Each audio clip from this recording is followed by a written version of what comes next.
মেহেরপুরে BNP জামায়াতের তুমুল সংঘর্ষ, আহত অন্তত ৫। বগুড়ায় জামায়াতের বুথ ভাঙচুরের অভিযোগ। গোপালগঞ্জে ভোট কেন্দ্রের সামনে ককটেল বিস্ফোরণ, শিশুসহ আহত অন্তত ৩। ব্রাহ্মণবাড়িয়ায় রুমিন ফারহানা জুনায়েদের সমর্থকদের মারামারি। শেখ হাসিনার পতনের পর প্রথম নির্বাচনে চলছে ভোট গ্রহণ, বিবিসি, আল জাজিরা সহ আন্তর্জাতিক সংবাদ মাধ্যমের প্রতিবেদন। গণতন্ত্র প্রত্যাবর্তনের প্রতীক বলে আখ্যা।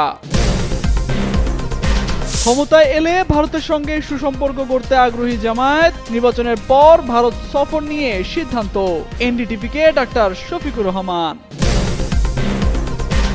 ভোট দিতে এসে কারচুপির অপচেষ্টার অভিযোগ রুমিন ফারহানার, প্রতিপক্ষের সমর্থকদের দোষারোপ। জানালেন ৮ কেন্দ্রে সিল মারার পায়তারা চলছে। মেহেরপুরের মুজিবনগরে ভোটারদের কেন্দ্রে যেতে বাধা দেওয়ার জেরে বিএনপি ও জামায়াতের সমর্থকদের মধ্যে শুরু হয় তুমুল সংঘর্ষ।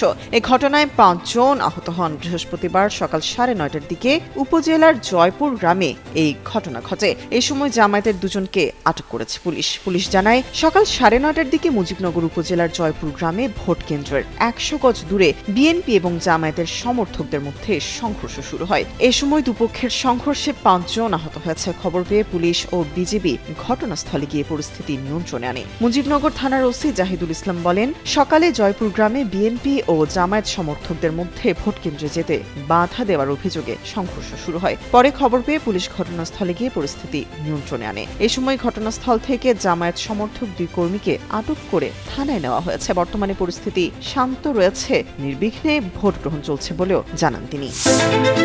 বগুড়া ৬ আসনে ভোট কেন্দ্রে জামায়াতে ইসলামের বুথ ভাঙচুরের অভিযোগ উঠেছে বিএনপি নেতাকর্মীদের বিরুদ্ধে। এ সময় জামায়াত ইসলামের অন্তত ৩ নেতাকর্মীকে মারধর করা হয় বলে অভিযোগ করা হয়। বৃহস্পতিবার সকাল ৯টার দিকে মহিষ বাথান সরকারি প্রাথমিক বিদ্যালয়ে ভোট কেন্দ্রেই ঘটনা ঘটে।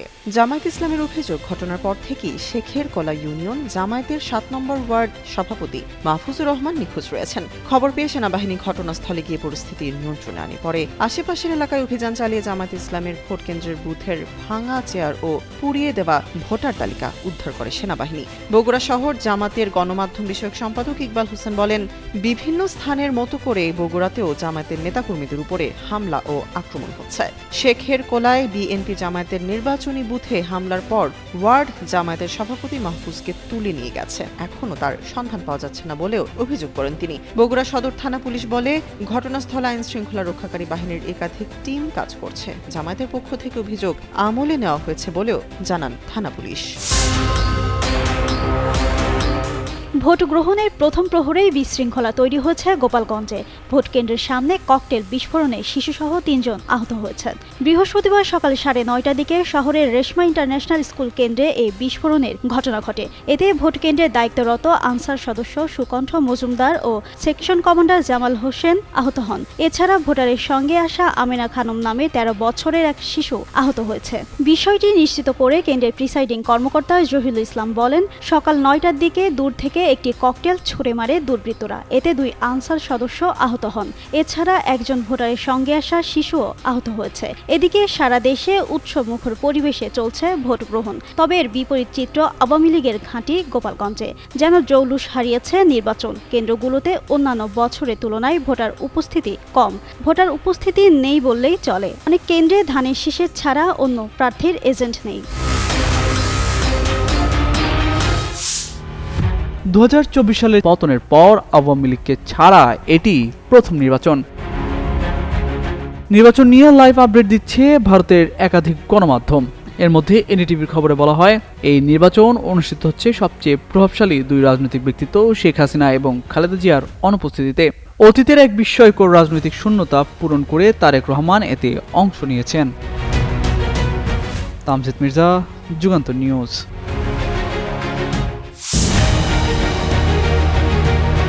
ছাত্র জনতার অভ্যুত্থানের পর রাজনৈতিক পালাবদলের প্রেক্ষাপটে চলছে জাতীয় সংসদ নির্বাচন ও গণভোট। নির্বাচনে জয় নিয়ে আত্মবিশ্বাসী রাজনৈতিক দলগুলো। এরই অংশ হিসেবে জয়ী হলে ভারতের সঙ্গে সম্পর্ক কেমন হবে তা নিয়ে মুখ খুলেছেন বাংলাদেশ জামায়াতে ইসলামের আমির ডক্টর শফিকুর রহমান। ভারতের সংবাদ মাধ্যম এনডিটিভিকে দেওয়া এক সাক্ষাৎকারে তিনি বলেন, ভারত বাংলাদেশের নিকটবর্তী প্রতিবেশী দেশ। ভারতের সঙ্গে সুসম্পর্ক বজায় রাখতে হবে। ক্ষমতায় এলে ভারতের সঙ্গে সুসম্পর্ক বজায় রাখাকে সর্বোচ্চ অগ্রাধিকার দেওয়া হবে। তিনি আরও বলেন, নির্বাচনের পর পরিস্থিতি অনুকূলে হলে নয়াদিল্লি সফরের ব্যাপারেও তিনি আগ্রহী। দেশে অভ্যন্তরীণ রাজনীতি প্রসঙ্গে জামায়াতে আমির বলেন, বাংলাদেশের সংখ্যালঘু বলে আলাদা কোনো পরিচয় থাকা উচিত নয়। বাংলাদেশের প্রত্যেক নাগরিকের মর্যাদা সমান। প্রত্যেকেই প্রথম শ্রেণীর নাগরিক। শুধু ধর্মবিশ্বাসের ভিত্তিতে সংখ্যাগুরু সংখ্যালঘু ধারণাকে প্রশ্রয় দিবেন না বলে জানান তিনি। এদিকে 2024 সালে 5 আগস্ট আওয়ামী লীগ সরকারের পতনের পর 16 মাস অতিক্রান্ত হতে চলেছে। এরই মধ্যে জাতীয় নির্বাচন অনুষ্ঠিত হচ্ছে। এই নির্বাচনে জামায়াত নেতৃত্বাধীন জোটে গুরুত্বপূর্ণ অংশীদার হিসেবে রয়েছে জাতীয় নাগরিক পার্টি এনসিপি। তবে জামায়াতের বিরুদ্ধে অতীতে সাম্প্রদায়িক বিদ্বেষ ছড়ানো ও সহিংসতা জড়িত থাকার অভিযোগ থাকলেও এসব সমালোচনার মধ্যেই দলটি নির্বাচনে জয়ী নিয়ে আশাবাদী বলে জানায় সংশ্লিষ্টরা। ফাতেমা ফাতেহ জান, যুগান্তর নিউজ। খুব সকাল 9টা বাজে মাত্র, বিকাল 4:30 পর্যন্ত ভোট। রাত্রে আমার একজন কর্মী, উনি পাহারায় ছিল এলাকায়, তাকে বিনা কারণে 2 জনকে ধরে নিয়ে যাওয়া হয়েছে আমার নোয়াগাঁও ইউনিয়নের। আমি সকালে ডিসি মহোদয়ের সঙ্গে কথা বললাম, কিন্তু আমার মনে হলো ওনাকে ভুল বোঝানো হয়েছে ডিসি মহোদয়কে। তো সে এখন থানায় আছে। বিভিন্ন জায়গায় তারা সিল মারার চেষ্টা করছে, বিশেষ করে আশুগঞ্জে আমাদের 8টা ইউনিয়ন, 8টা কেন্দ্র অত্যধিক ঝুঁকিপূর্ণ। দুপুরে তারা সিল মারার একটা পায়তারা করছে বলে আমার কাছে খবর এসছে। আমি সেনাবাহিনী, পুলিশ, সবাইকে, ডিসি, সবার কাছে আমি এই কেন্দ্রগুলোর নাম পাঠিয়ে দিয়েছি। দেখা যাক কি হয়। আমি জয়ের ব্যাপারে শতভাগ আশাবাদী, ইনশাআল্লাহ, বাকি আল্লাহর ইচ্ছা। আর আমার নেতাকর্মীদের উপরে কিছুটা প্রশাসনিক হেনস্থার শিকার হচ্ছে। আমার 2জন কর্মীকে গতকাল রাতে পুলিশ ধরে নিয়ে গেছে। তারা রাস্তার উপরে বসা ছিল, বিকজ ওই রাতে সিল মারার একটা পরিকল্পনা ছিল খেজুর গাছে। সো তারা পাহারায় ছিল, বাট কোনো অ্যালিগেশন ছাড়াই তাদেরকে ধরা হয়েছে।